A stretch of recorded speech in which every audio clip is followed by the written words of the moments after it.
قافلہ حق کا ہے تیار، علم لے کے چلو، قافلہ حق کا ہے تیار، علم لے کے چلو۔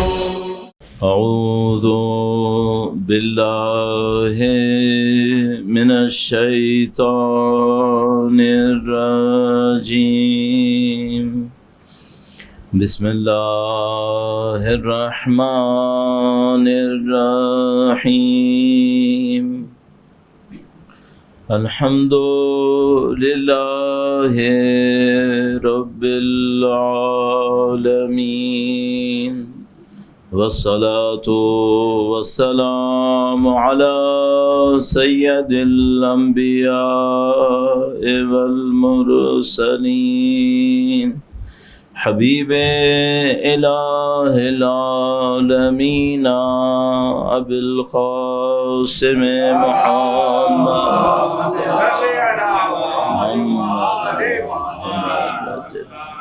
وعلى آلہ الطیبین الطاہرین،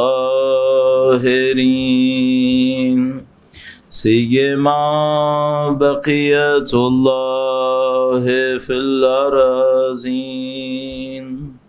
قال اللہ تعالی فی کتابہ الکریم، بسم اللہ الرحمن الرحیم، ام حسبت ان اصحاب الکہف والرقیم كانوا من آیاتنا عجبا۔ درود بھیجے گا محمد وعلی محمد، محمد واجل ارجو۔ پروردگار عالم کا انتہائی لطف و کرم ہے، انتہائی احسان ہے۔ خدا متعال نے بے پناہ نعمتوں سے نوازا ہے، سب سے بڑھ کر ایمان کی نعمت سے نوازا ہے، ہدایت نصیب کی ہے، قرآن و اہل بیت اطہار علیہ السلام کی ہدایت، ان کی محبت ہمارے دلوں میں قرار دی ہے، جو نہ صرف دنیا کا سرمایہ ہے بلکہ اصل میں آخرت کا سرمایہ ہے۔ دنیا تو پھر محدود ہے، ختم ہو جائے گی، جو ہمیشہ رہنے والی زندگی ہے، جو وہاں کام آئے وہ اصل کارآمد چیز ہے۔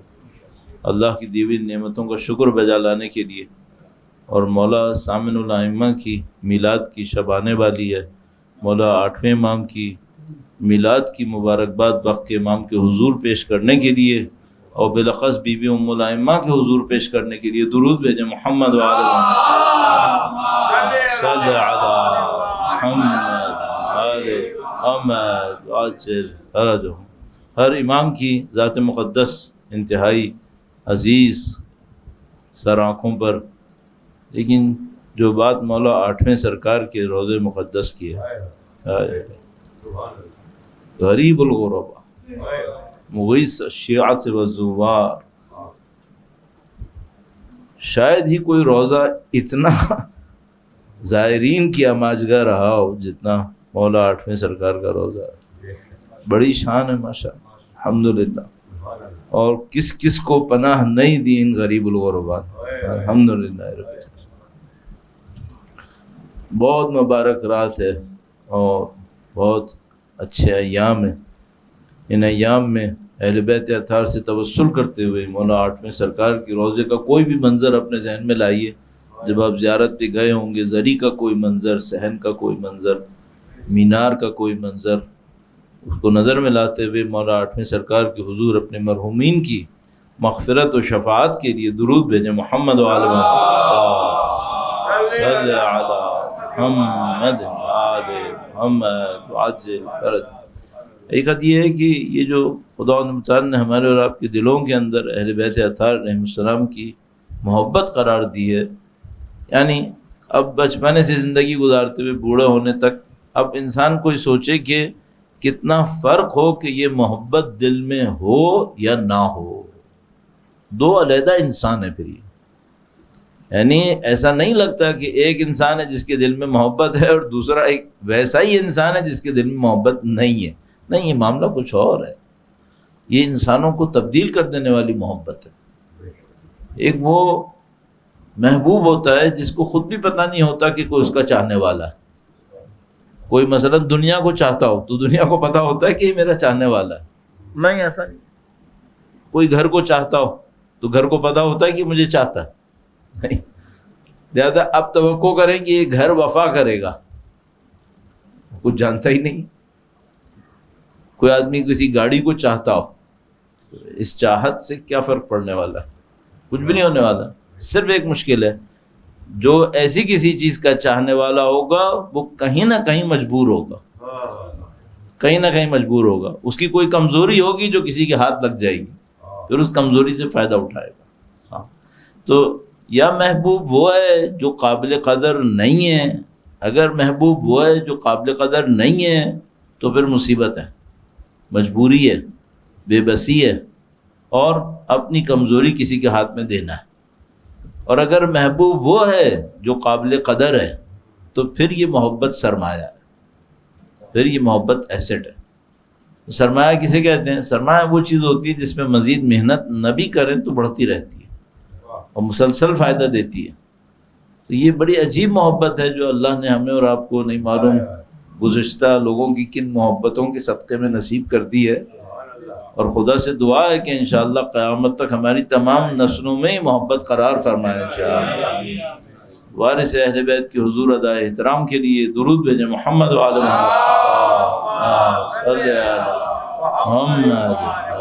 محمد. قدیم زمانے میں یہ جو علم تھا کیمسٹری کا جو نام ہے یہ عربی کا لفظ تھا کیمیا، اس سے لیا گیا تھا. مجھے یاد ہے میں 9th کلاس میں جب آیا تو کیمسٹری کا جو پیریڈ تھا اس سے پہلے ایک اور صاحب تشریف لائے، ایک ٹیچر تھے، ان کا نام میں نہیں لینا چاہ رہا ہوں، بہت ہی خطرناک آدمی تھے، بہت مارتے تھے.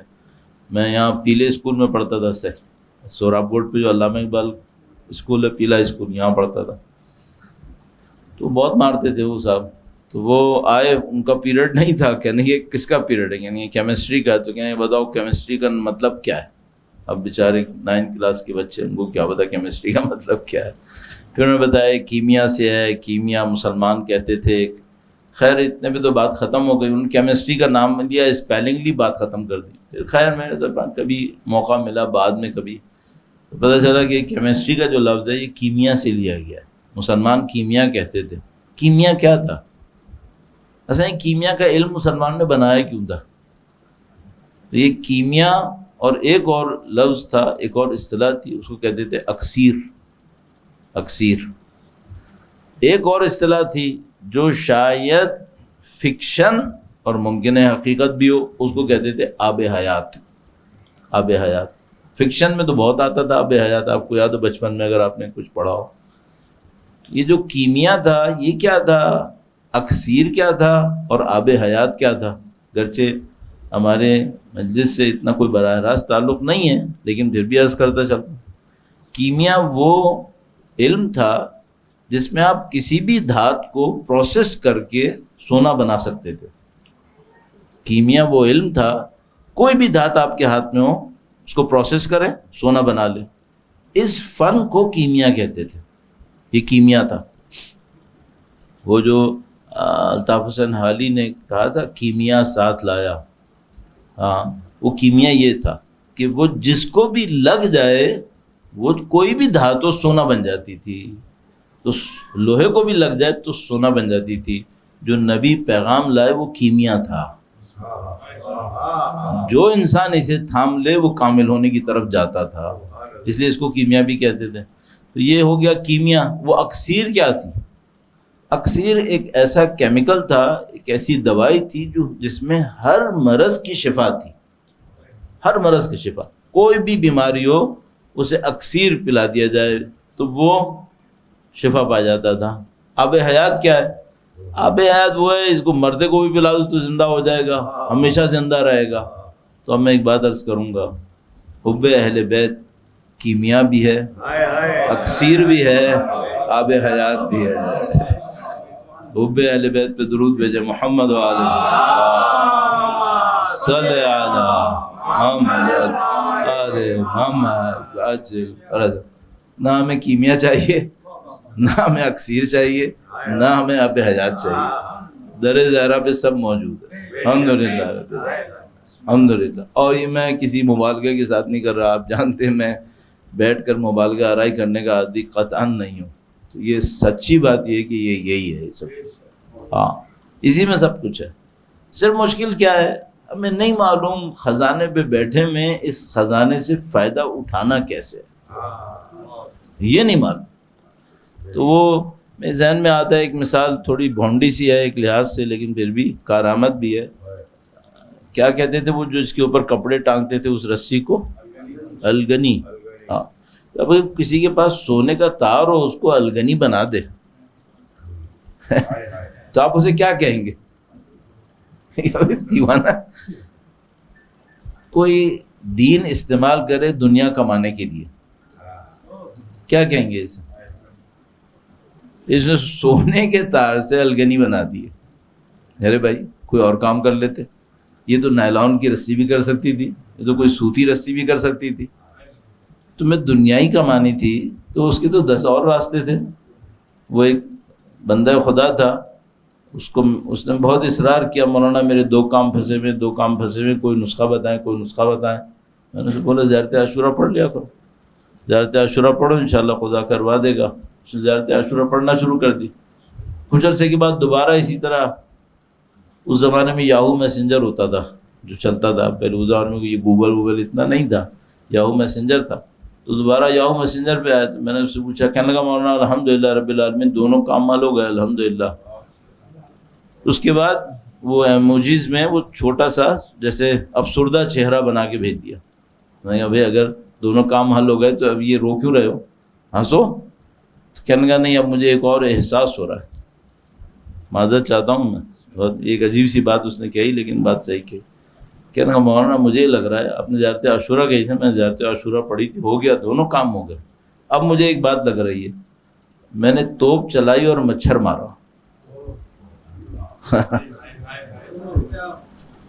زیارت عاشورہ پڑھی، دنیا کے 2 کام حل کرا دیے، یہ میں نے کیا کیا؟ زیارت عاشورہ تو مجھے کچھ اور بنا سکتی تھی، یہ میں نے کیا کیا؟ میں نے توپ چلائی، مچھر مارا۔ توپ چلا توپ کی جیسی کوئی ہدف بھی تو لے کے آتا۔ تو ہم لوگوں کے ساتھ ایک عجیب مخمصے میں ہم لوگ آ گئے، ہمارے پاس وہ ہے جو کسی کے پاس نہیں ہے، یہ ہمیں نہیں معلوم کرنا کیا ہے۔ تو جس کے پیچھے دنیا کے حقیر فقیر چیزیں رکھنے والے بھاگتے ہیں، اس گراں قدر کو لے کر ہم بھی اسی طرف بھاگ گئے، اس سے دنیا کمانی ہے۔ بھائی ان کی شان وہ نہیں ہے، ان کی منزلت کچھ اور ہے، انہوں نے خود دنیا کا کبھی رخ نہیں کیا، اب کہاں پیچھے پیچھے بھاگ رہے ہیں، کہاں جا رہے ہیں؟ تو اب یہ مسئلہ بہت گمبھیر مسئلہ تھا کہ بھئی اب اگر نہیں لینا ہے تو لینا کیا ہے، لینا کیا ہے؟ اب اس میں یہ ہوتا ہے کہ جو پھر آج کل آپ کو پتہ ہے یہ تھوڑا سا روحانیت کی فضا آئی ہے، آیت اللہ عظمہ بہجت کا نام اور اس کے نام دوسرے نام، تو روحانیت کی فضا آئی، تو روحانیت اور معنویت کی جو فضا آئی اس میں بھی لوگ چلے گئے کس کے پیچھے؟ کمالات کے پیچھے، کہ مثلا میں یہ کر لوں گا تو مجھے یہ ہو جائے گا، میں یہ کر لوں گا تو وہ ہو جائے گا۔ ایک واقعہ میرے ذہن میں آتا ہے تھوڑا سا ٹچ کرتے ہوئے، درود بھیجے گا محمد وعلی محمد صلی علی محمد آل محمد۔ کہتے ہیں ایک بندہ خدا تھا، اس کے بارے میں مشہور تھا کہ اس کو اسم اعظم پتہ ہے۔ البتہ یہ بھی ایک ان 3 میں سے ایک بات یہ بھی تھی اسم اعظم، صحیح کہ چوتھا آپ اسم اعظم کہہ لیں، تو اس کو پتہ مشہور تھا اس کے بارے میں کہ اسم اعظم آتا ہے۔ یہ ہماری جو یہ صدی گزری ہے، سمجھتے 10-15 سال 20 سال پہلے جو تھی، اس میں بڑا عجیب دور تھا، یعنی ایسے لوگ جمع ہو گئے تھے اس ایک صدی کے اندر، جو معمولاً ایک صدی میں اتنے بڑے لوگ اتنی جگہ جمع نہیں ہوتے۔ پچھلی صدی بہت عجیب صدی تھی، یعنی جو معمولاً 200-300 سال 400 سال میں جمع ہوتے ہیں بڑے لوگ، پچھلی صدی میں اتنے ڈھیر سارے لوگ ایک جگہ جمع ہو گئے تھے۔ یہ انقلاب مفت میں نہیں آیا، جو انقلاب آیا جس کو امام خمینی نے انفجار نور تعبیر کیا، اور اب اس نورانیت کی لہریں بیت المقدس تک پہنچ گئی ہیں۔ بیت المقدس کی آزادی بہت ضروری ہے، خدا متعال نے فرمایا بارکنا ہو، بارکنا حولہ، ایک جگہ فرمایا بارکنا ہو، ہم نے اس کو انسانوں کے لیے مبارک قرار دیا، ایک جگہ فرمایا ہم نے اس کے اطراف کو بھی مبارک کر دیا۔ تو یہ اگر شیطان کے ہاتھ میں ہو تو یہ اس کا مطلب ہے ساری زمین کی برکتیں محصور ہو گئیں۔ اس لیے امام خمینی چونکہ ایک عارف آدمی تھے، سیاستدان تو بعد میں تھے، پہلے وہ عارف آدمی تھے، تو انہوں نے اس بات کو لوگوں تک پہنچا دیا تھا کہ اگر زندگی تبدیل کرنی ہے تو بیت المقدس آزاد کرنا پڑے گا۔ اور اس زمانے میں جب مثلا ایرانی اتنے نیشنلسٹ ہیں، ان کا کیا تعلق بیت المقدس سے، ان کو لگایا اس بات پہ کہ نہیں بیت المقدس آزاد کرنا پڑے گا، اور بتایا کہ قدس کا راستہ کربلا سے گزرے گا، جاؤ پہلے کربلا آزاد کراؤ پھر قدس آزاد کراؤ۔ تو یہ کیا یہ سیاسی نعرہ تھا؟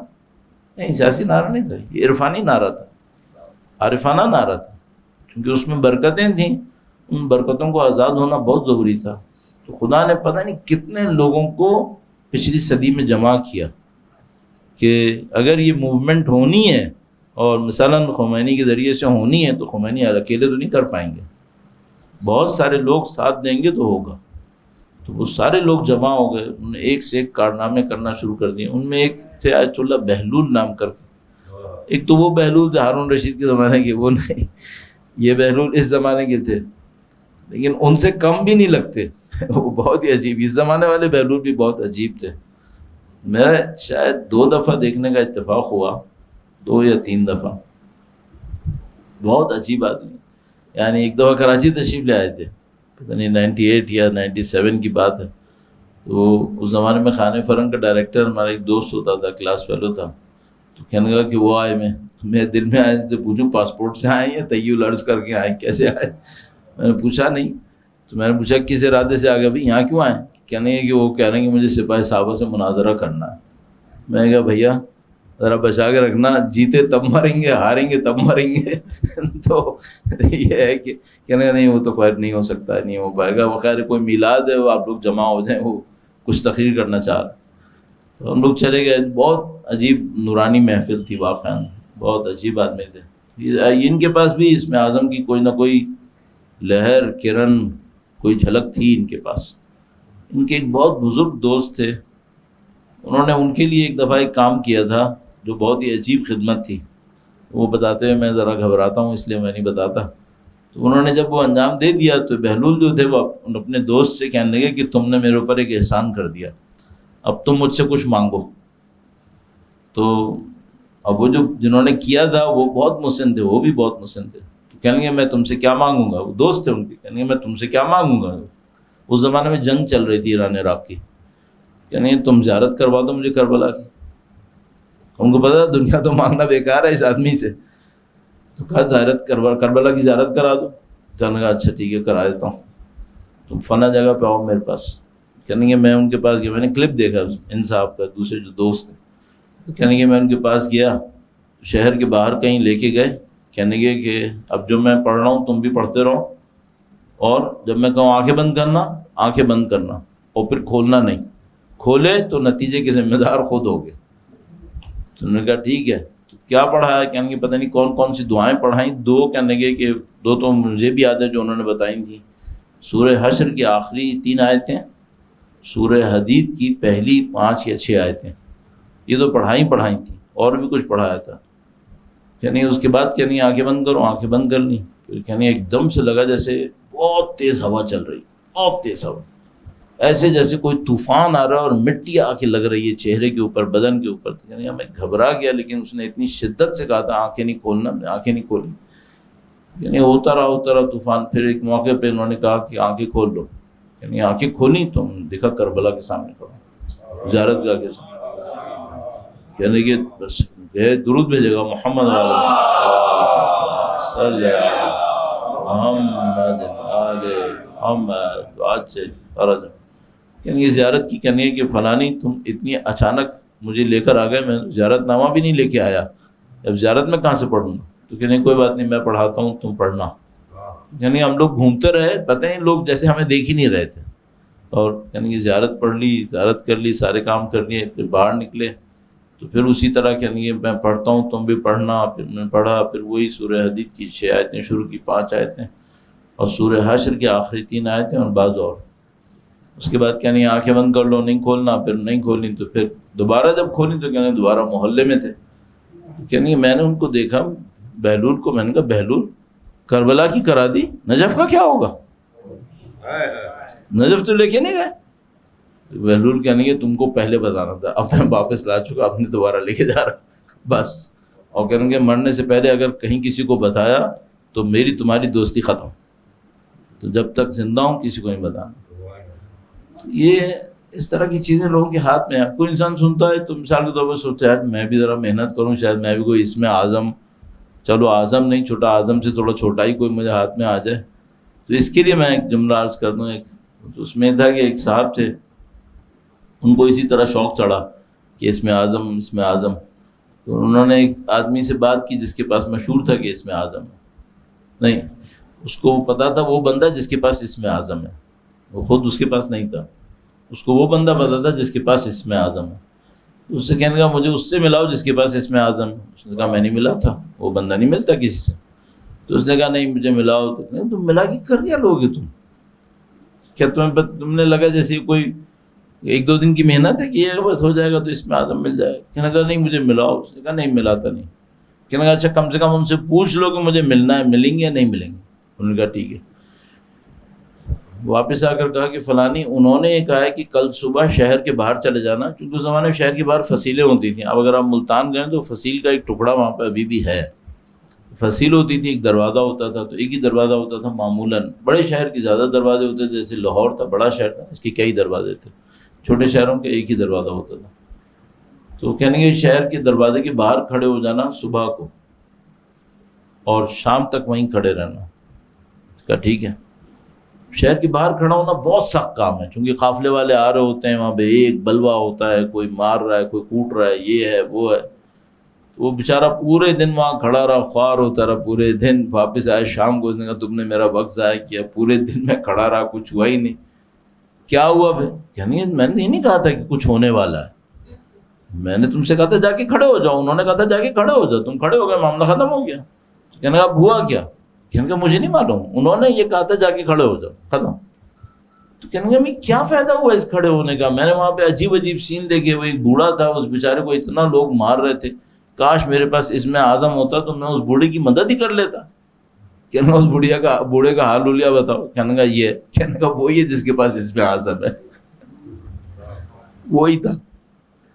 کہنے لگا اس کے پاس اس میں اعظم تھا تو اس نے اپنے آپ کو بچایا کیوں نہیں؟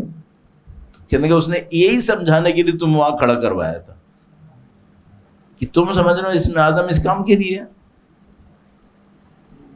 ہم لوگ یہ سمجھ رہے ہیں نماز اس کام کے لیے، قرآن اس کام کے لیے ہے.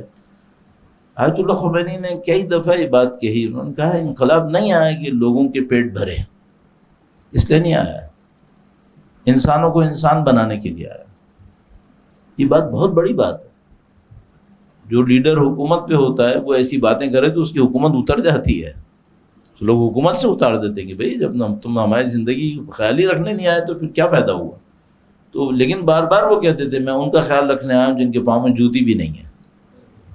ہاں لیکن یہ سوچو کہ میں تم لوگ کے صرف پیٹ بھرنے آیا نہیں، پیٹ بھرنے نہیں آیا، اسلام دینے آیا، اسلام دینے آیا. تو ایک بندہ تھا، اس نے بہرحال وہ پھر میں کل میں کس جگہ 2-4 باتیں اس طرح کر چکا ہوں تو ایسا نہ ہو وہ سارا تکرار ہونا شروع ہو جائے. یہ جو دین کا معاملہ ہے یہ ہم لوگوں کے لیے مبہم ہے، میرا اپنے خیال ہے.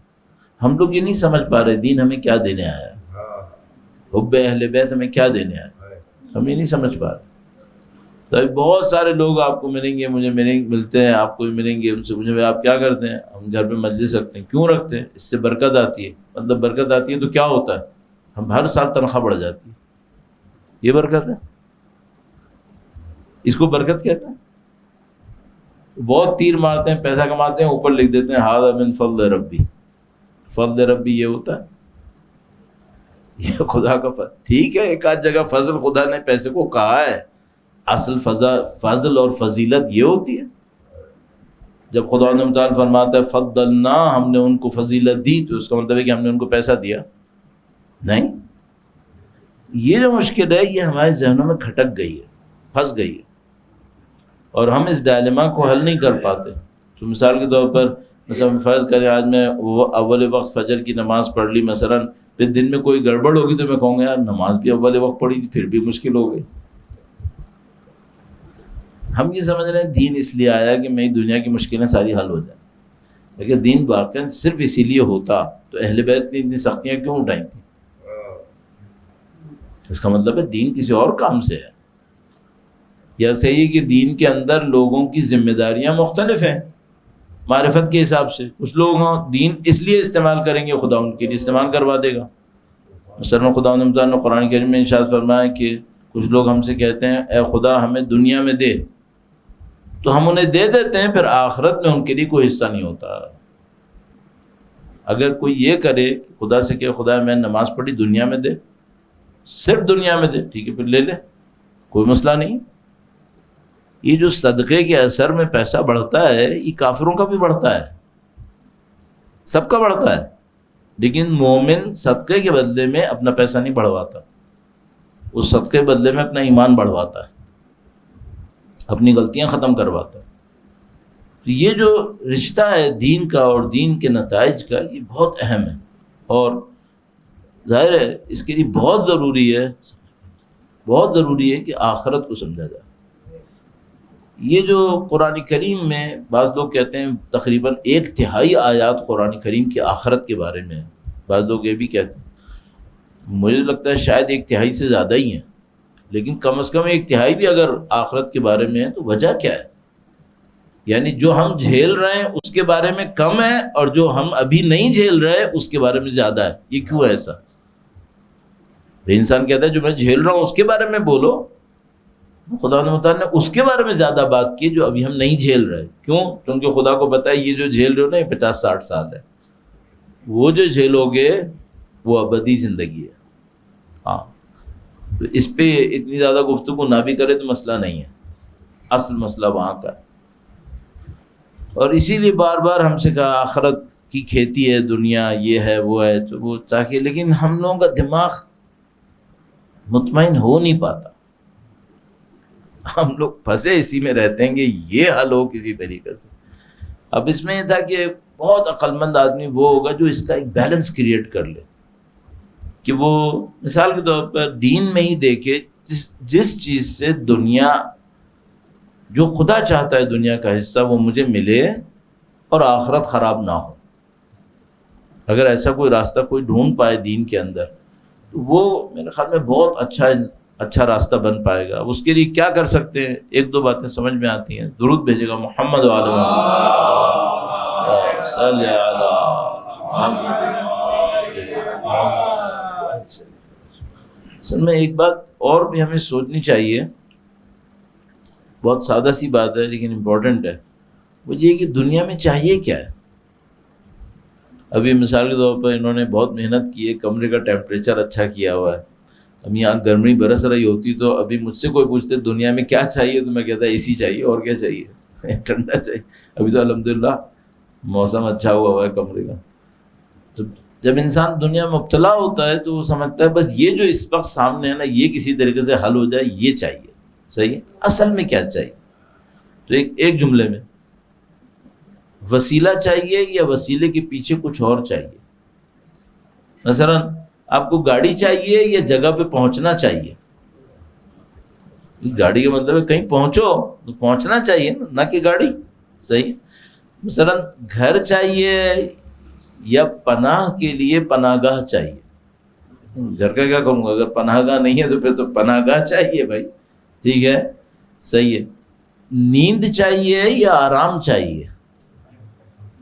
اگر 10 گھنٹے سوتا رہو آرام نہ ملے تو سونے کا کیا فائدہ ہے؟ پھر بات ہو گئی صحیح؟ صحیح۔ انسان چاہیے یا محبت چاہیے؟ آپ ہزاروں انسان کے درمیان بیٹھے رہیں جن میں آپ کا کوئی چاہنے والا نہ ہو، کیا فائدہ ہوا انسانوں کے جنگل میں بیٹھنے کا؟ محبت چاہیے، صحیح ہے۔ یہ اگر ہم اس طرح دیکھنا شروع کریں تو ہمیں صحیح پتہ چلے گا ہمیں دنیا سے کیا چاہیے۔ ایک جملے میں سب کو جو چاہیے اصل میں، باقی سب ادھر ادھر کی باتیں ہیں، وسیلوں کو ہدف بنانا، یہ سب باتیں. اصل میں جو چاہیے وہ کیا چاہیے؟ سکون چاہیے. سب سے بڑھ کر سکون چاہیے.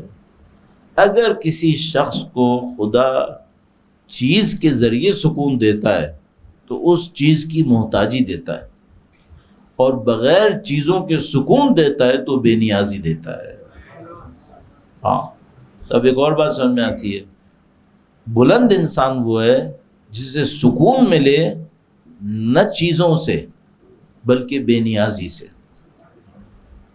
اگر کسی کو واقعاً کچھ چاہیے تو اس کو وہ سکون چاہیے جس کی بنیاد چیز نہ ہو، بے نیازی ہو. تو مثلا میرے ہاتھ میں مثلا 1 کروڑ روپے ہے، مثلا کسی ایک جگہ کے اوپر میں کوئی ڈنڈی ماروں تو 1 لاکھ روپے مل جائیں گے، میں نہیں مارتا اور میں کہتا ہوں الحمدللہ اللہ کا دیا سب کچھ ہے، میں کیوں کروں؟ تو 1 کروڑ تو میرے پلے ہیں اس وجہ سے. اگر نہیں ہوتے اور فقیر ہوتے اور 1 کروڑ کے 1 لاکھ کے محتاج ہوتے پھر نہ کرتے، پھر بات تھی. ابھی تو پیسے پڑے ہوئے اس لیے نہیں مار رہے ڈنڈی، تھوڑے بہت انسان ہو، ابھی نہ ہوتی وہ بھی تب پھر بات تھی کہ پھر کیا یا نہیں کیا. صحیح. تو اگر چیزیں ہیں اور میں کہوں میں شریف آدمی ہوں، میں یہ غلط کام نہیں کروں گا، اس میں کون سا کمال ہے؟ اس میں کوئی کمال نہیں ہے. کمال یہ ہوتا کہ نہ ہوتا، اب موقع ملتا، اب نہ کرتے، ہاں پھر بات تھی، پھر بات تھی. یہ کون کر سکتا ہے؟ یہ وہ کر سکتا ہے جس کے پاس چیز نہیں ہے، بے نیازی ہے. وہ اپنی بے نیازی کی بنیاد پر نیاز مندی کو دور کر لیتا ہے. یہ آزاد انسان، یہ آزاد انسان. بس کسی کے ہاتھ میں پیسہ ہے، وہ کہہ رہے ہیں میں کسی کا محتاج نہیں ہوں، میں بہت آزاد ہوں. تو بھیا تیرے پاس پیسہ ہے، اس وجہ سے تو یہ ایسی باتیں کر رہا ہے. ابھی نہیں ہوتا تو پتہ نہیں تو کس کے سامنے ناک رگڑ دیتا. آج طاقت ہے تو کہتا ہے مجھے کسی کی ضرورت نہیں. تمہارے پاس طاقت ہے بھائی، ابھی تم بولو گے نہیں ہوتی طاقت پھر دیکھتے. تو وہ ایک معاملہ ہے، خدا کے سامنے دعوے نہیں کرنے چاہیے. کہیں اگر خدا یہی کہہ دے چل بیٹا میں تجھے آزماتا ہوں، پھر کیا ہوگا؟ دعوے نہیں کرنے چاہیے. بس خدا سے یہی کہنا چاہیے خدایا ایسے فتنوں میں نہ ڈال، یعنی ایسے امتحان میں نہ ڈال جس سے میں جیت نہیں سکوں گا، میں ہار جاؤں گا. ہاں امتحانوں میں تو ڈلنا چاہیے انسان کو، اگر امتحان میں نہیں جائے گا تو کمال کیسے حاصل کرے گا؟ لیکن خدا سے دعا ہی کرنی چاہیے خدا اسی امتحان میں ڈالنا جس میں میرے لیے کامیابی ہو، اس امتحان میں نہ ڈالنا جس میں مقدر میں میرے ناکامی لکھی ہو، چاہے میں کچھ بھی بولتا رہوں. یہ بعض اوقات میں ایسی چیزیں مانگ بیٹھوں گا جس کا مانگنا میرے لیے اچھا نہیں ہوگا. خدا متعال نے کہا کہ انسان اپنے مانگنے میں بعض اوقات جیسے خیر مانگ رہا ہوتا ہے شر مانگ بیٹھتا ہے. خدا متعال نے کہا قرآن کریم کرنے کا کام کیا ہے؟ کرنے کا کام جو مجھے سمجھ میں آتا ہے، اگر میں آپ سے کہوں کہ بصیرت ہے، بصیرت حاصل کرنا، بصیرت بھی بعض اوقات کارآمد ہوتی ہے، بعض اوقات دھوکہ دے دیتی ہے. انسان ہی سمجھتا ہے میرے پاس بصیرت ہے، نہیں ہوتی، مارا جاتا ہے. اصل سرمایہ کیا ہے اس معاملے کے اندر؟ اصل سرمایہ کیا ہے؟ خدا پہ اعتماد. بس ارحم من راس مالہ الرجا، اے خدایا اس پہ رحم کر جس کا سب سے بڑا سرمایہ بس ایک امید ہے. نہ وہ یہ کہہ رہا ہے کہ میرا عقیدہ مضبوط ہے، نہ وہ یہ کہہ رہا ہے میرا ایمان مضبوط ہے، نہ وہ کہہ رہا ہے میرے اعمال مضبوط ہیں. اس پہ رحم کر جو یہ کہہ رہا ہے کہ میرا سب سے بڑا سرمایہ کیا ہے؟ امید ہے کہ تو مجھے بخش دے گا. بس تو مجھے سمجھ میں آیا کہ جو سب سے بڑی چیز ہے وہ یہ ہے کہ انسان اپنے اندر کوئی ایسا احساس جگائے جس میں وہ اپنی کسی چیز پہ اعتماد نہ کرے، صرف خدا پہ اعتماد کرے. یہ انسان مشکل کو جھیل پائے گا اور یہ گمراہی کا اس کا امکان نسبتاً کم ہوگا. اب اس کے لیے کیا کرنا چاہیے؟ 1-2 باتیں عرض کرنے کی کوشش کرتا ہوں، وقت کو دیکھتے ہوئے. درود بھیجے گا محمد وآل محمد.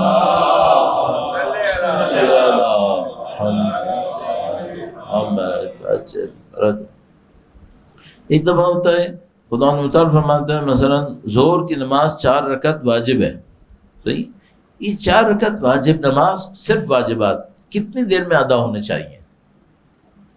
میرا خیال ہے اگر کوئی صرف واجبات انجام دے، نماز ظہر 4 رکعت، میرے خیال میں 4 منٹ لگیں گے۔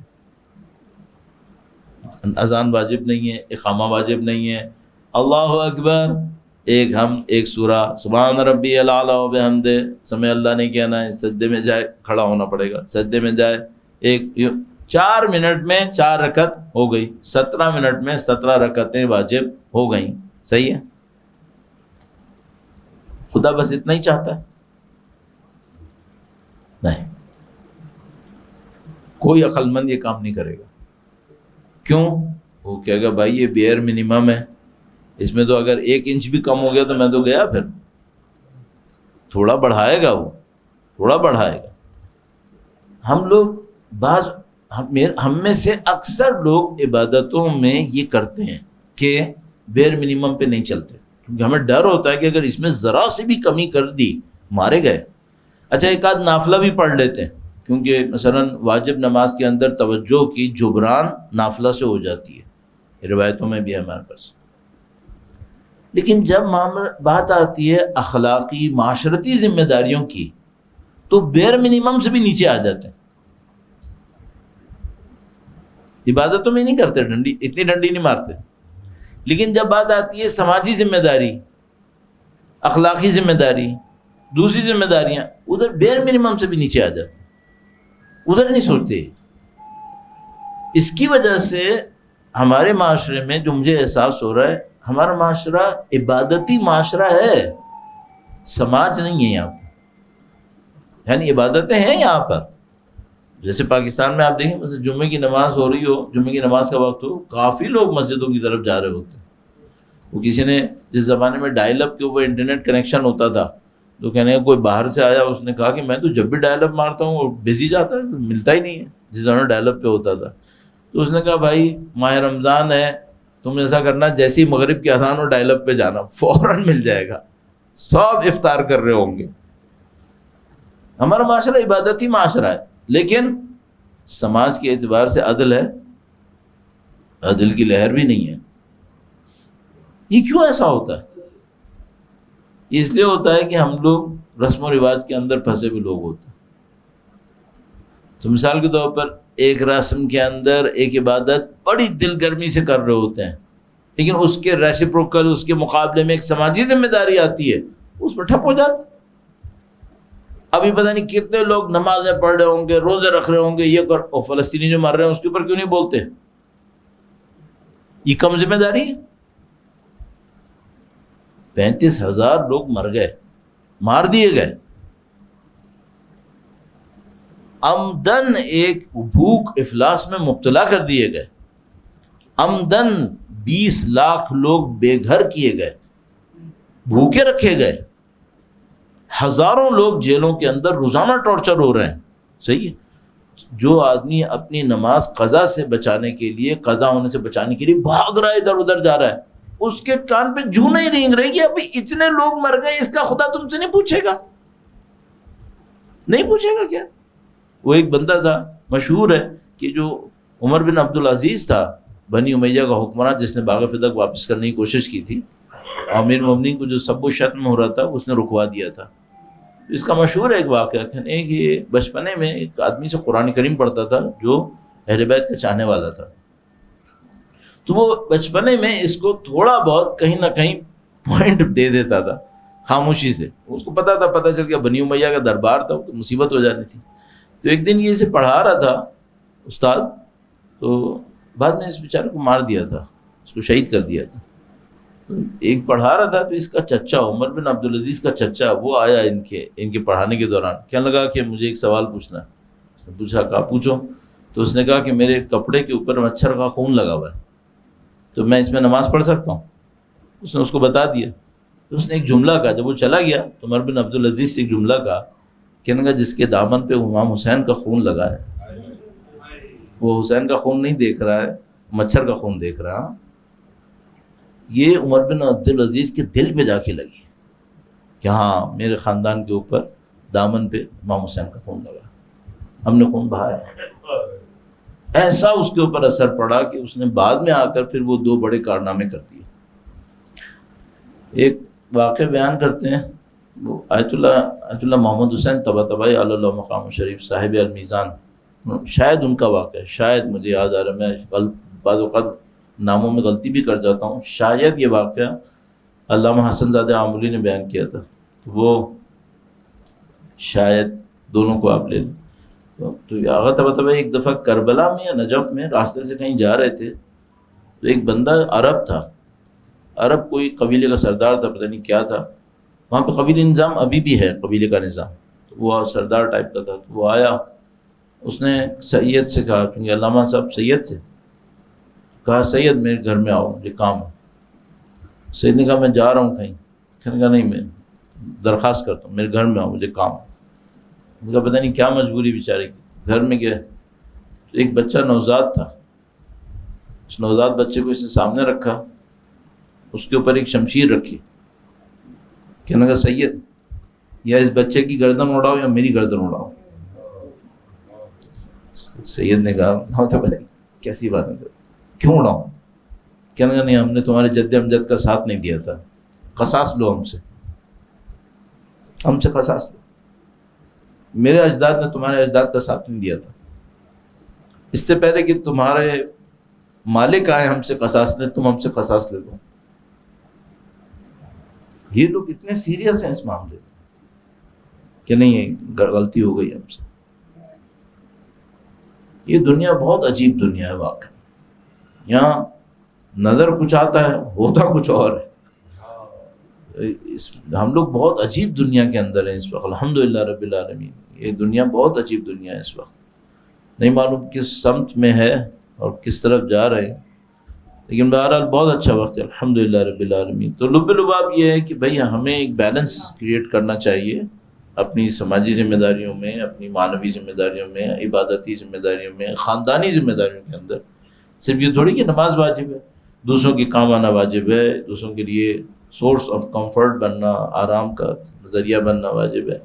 غلطیاں ہوتی ہیں، ہر انسان سے ہوتی ہیں، لیکن معصوم کوئی بھی نہیں ہے الحمدللہ، لیکن بصیرت تو ہوتی ہے، انسان مان لے غلطی ہو گئی تو بہتری کرتا رہے۔ اور آخری بات یہ ہے کہ بہرحال کوشش انسان کر سکتا ہے، لیکن ایک بات ہمیشہ ہمیں ذہن میں رکھنی چاہیے، ہم اپنی کوششوں سے اکیلے کہیں نہیں پہنچ پائیں گے جب تک اہل بیت ساتھ نہیں دیں گے۔ کوئی اپنی کسی کوشش سے کہیں نہیں پہنچے گا، در اہل بیت سے مدد لینی پڑے گی، سوائے ان کے کچھ نہیں۔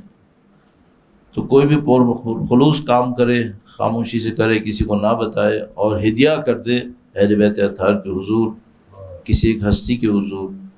یہ جو ہم لوگ مجلسیں پڑھتے ہیں، یہ ہدیہ ہونا اچھا ہے، لیکن اس میں لوگوں کے سامنے بیٹھے ہوتے ہیں، تو شاید یہ وہ عمل نہ ہو۔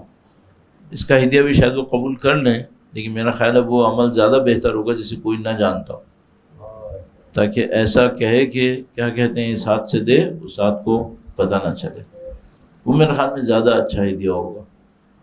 اور ان کی لطف و کرم شامل حال ہوں، انسان پتہ نہیں کہاں سے کہاں پہنچ سکتا ہے۔ جو میں نے عرض کیا تھا شروع میں، وہی کیمیا ہے، وہی اکسیر، وہی آب حیات سے۔ اللہ نے ہمارے دلوں میں کیوں ان کی محبت قرار دی ہے نہیں جانتا انسان۔ بہت ساری چیزیں انسان کی کنٹرول میں ہوتی ہیں، کون سی زبان سیکھے، کون سی زبان نہ سیکھے، کس ملک میں رہے، کس ملک میں نہ رہے۔ محبت کنٹرول میں نہیں ہوتی، محبت گویا خود سے آتی ہے، خود سے جاتی ہے پتہ نہیں، محبت کا ایک عجیب معاملہ ہے۔ کیوں خدا نے یہ حب اہل بیت ہمارے دلوں میں قرار دیا؟ الحمدللہ رب العالمین۔ کیا نشانی ہے؟ نشانی ہے۔ میرے والد کو مرے ہوئے، دنیا سے گئے ہوئے 10-15 سال ہو گئے، تو ابھی 10-15 سال میں میں ویسے ہی روتا ہوں جس طرح پہلے دن رویا تھا؟ نہیں، لیکن امام حسین کے 1400 سال بھی ویسے ہی روتے۔ یہ محبت ہے، اس کے سوا کچھ نہیں۔ انسان پتہ نہیں کون کون سی تکلیفیں اٹھاتا ہے، بھول جاتا ہے، عادی ہو جاتی ہیں اس کے لیے۔ یہ پتہ نہیں کیا راز رکھ دیے خدا تعالی نے، جب بھی کوئی نام لیتا ہے، زندان شام، ایک بچی، ایک سقا، بخود انسان اس وادی میں چلا جاتا ہے اور خود بخود انسان کی توجہات اہل بیت اطہار کے غم کے نزدیک آنے لگتی ہیں. میں بار بار یہ عرض کرتا ہوں مختلف جگہوں پہ کہ میں طالب علم ہوں، روایتیں پڑھتا ہوں، اہل بیت اطہار کی روایتوں میں دیکھنے کی کوشش کرتا ہوں اس کون سی مستند ہے کون سی مستند نہیں ہے. جو مستند ہوتے ہیں ان کو خاص توجہ سے دیکھتے ہیں، اس میں کیا مطلب تھا، اس میں کیا مقصد تھا. یہ جو سید الشہداء حضرت علی اکبر کو الوداع کر رہے تھے، یہ بڑا کٹھن وقت تھا. بہت سارے کٹھن وقت تھے کربلا، لیکن علی اکبر کے جانے کی بات کچھ اور تھی. سید الشہداء نے کبھی نہیں کہا دشمن کے قبیلے کو دیکھ کر کہ میں ان کے لیے بد دعا دوں، نہیں کہا. لیکن جب علی اکبر جانے لگے تو کہا خدا تم کو، جس طرح تم نے میرا بیٹا مجھ سے چھینا. ایک موقع ہے کربلا کے اندر، میں چند جملے عرض کروں گا تاکہ ہمارے دل سید الشہداء کی محبت کے نزدیک آ جائیں. بس یہی مصائب ہیں. ایک جملہ ہے ہمارے پاس شام غریباں کا، شام غریباں کا ایک جملہ بیان کرتے ہیں. کہتے ہیں سید الشہداء نے دونوں ہاتھوں میں شمشیریں اٹھائی ہوئی تھی، دشمن سے لڑتے تھے، بار بار خیمے کے سامنے آ کر کہتے تھے لا حول ولا قوت الا باللہ. بیان کرنے میں بیان کرتے ہیں، کہتے ہیں جب دونوں ہاتھوں میں شمشیر اٹھا کے لڑ رہے تھے تو کچھ جملات ارشاد فرما رہے تھے. مثلا اس میں جو تین جملات ارشاد فرمائے اس میں ایک جملہ یہ تھا تم نے میرا عباس مارا ہے، تم نے میرا علی اکبر مارا ہے. سید الشہداء کے لیے بہت سخت تھا حضرت علی اکبر کا جانا. جب سید الشہداء مولا علی اکبر کی طرف جا رہے تھے ان کی ندا دینے پر، تو دو روایتیں ہمارے پاس موجود ہیں، نہیں معلوم ان کی سندیت کو کہاں تک دیکھا جا سکتا ہے. ایک روایت میں بیان کرتے ہیں کہ انہوں نے علی اکبر سے کہا کہ بیٹا علی اکبر ندا دیتے رہو، باپ کو دکھائی نہیں دے رہا. بڑی عجیب روایت ہے یہ. جب مولا ابو الفضل کا پرچم تھوڑا سا جھکا تھا تو فرمایا تھا میری کمر ٹوٹ گئی، اور علی اکبر کے جانے پر کہا کہ بیٹا دکھائی نہیں دے رہا. سید الشہداء جب علی اکبر کی لاشیں کے قریب پہنچے، اب ظاہر مختلف روایات ہمارے پاس موجود ہیں، وہ نیزے کی انی نکالنا تھا، علی اکبر کے رخ انور کو صاف کیا، چہرے کو صاف کیا. ایک جملہ مستند لگتا ہے، شیخ عباس قمی نے بھی لکھا ہے، بڑا مستند جملہ لگتا ہے کہ انہوں نے علی اکبر کو دیکھا اس حالت میں اور فرمایا وَعَلَى الدُّنْيَا بَعْدَكَ الْأَفَا، اکبر تیرے بعد اس دنیا پہ خاک ہو. وَعَلَى الدُّنْيَا بَعْدَكَ الْأَفَا. کیونکہ آپ الحمدللہ اہل بیت کے چاہنے والے تھوڑا ماحول میں آتے ہیں، تو جب ماحول میں آتے ہیں تو میرا دل چاہتا ہے مصائب کا وہ حصہ بھی عرض کروں جو علامہ ذیشان درجہ وادی صاحب علی اللہ مقامہ شریف پڑھتے تھے. مولانا صاحب ادیب آدمی تھے، بہت مصائب میں بھی ادبیات کا حصہ استعمال کرتے تھے. مولا علی اکبر کے مصائب پر جب وہ محرم کا عشرہ پڑھتے تھے، میں بغیر محرم کے عشرے میں بھی یہ جملات دہرا دیتا ہوں، وہ صرف محرم کے عشرے میں دہراتے تھے جملات کو. تو وہ خیمے سے نکلنا پڑتے تھے، کس طرح حضرت علی اکبر زمین پہ گرے، کس طرح انہوں نے بلایا. جب اس آخری منظر پہ آتے تھے کہ مولا سید الشہداء مولا علی اکبر کا لاشا اٹھانے کے لیے اٹھے تو فرمایا بی بی زینب خیمے کی طرف آئی اور کہا کہ بھیا میں آؤں مدد کرنے کے لیے. تو اب اس میں بہت گفتگو ہے کہ کیوں بی بی زینب نے فرمایا، انہوں نے بتا تھا نہیں آنے دے گا بھائی ہمارا، تو فرمایا تاکہ وہ لاشے کو نہ دیکھے بی بی زینب کو دیکھ لیں اور لاشے پہ سے توجہ ہٹ جائے. تو اس موقع پر علامہ ایک شعر پڑھا کرتے تھے، بڑا عجیب شعر ہے، اور آپ میں سے بعض لوگوں کو شعر یاد رہ جاتے ہیں. اگر آپ نے علامہ ذیشان درجہ وادی سے نہ سنا ہو تو میں آپ کی خدمت میں عرض کر رہا ہوں کہ روح کے سارے ثواب کی. تو انہوں نے فرمایا کہ بی بی نے جو یہ کہا کہ میں آؤں تو زبان حال سے گویا یہ کہا کہ لاشا ہے برابر کا بھیا سے نہ اٹھے گا. جوان بیٹا باپ کے برابر ہوتا ہے نا. لاشا ہے برابر کا بھیا سے نہ اٹھے گا، میں پالنے والی ہوں گودی میں اٹھا لو.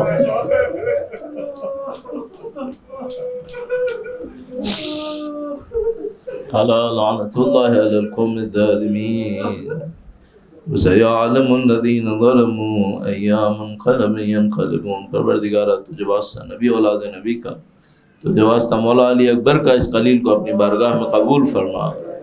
ذکر اہل بیت کے صدقے میں خدا بندہ ہمارے تمام مرحومین بالخص مرحومین مورد نظر کے تمام گناہان صغیرہ و کبیرہ کی مغفرت فرما. ہمارے تمام مرحومین کو اہل بیت اطہار کی خاص شفاعتیں نصیب فرما. اس دنیا کی سعادتیں خوشیاں نورانیتیں نصیب فرما. خدا بندہ اس دنیا کی گمراہیوں سے ہم سب کو محفوظ فرما. قیامت تک ہماری تمام نسلوں کو قرآن و اہل بیت کے تابعداروں جانثاروں میں قرار فرما. خداوندہ فلسطین کے مظلوموں کو فتح و نصرت نصیب فرما. اس ظالم صہیونیت کو نیست و نابود فرما.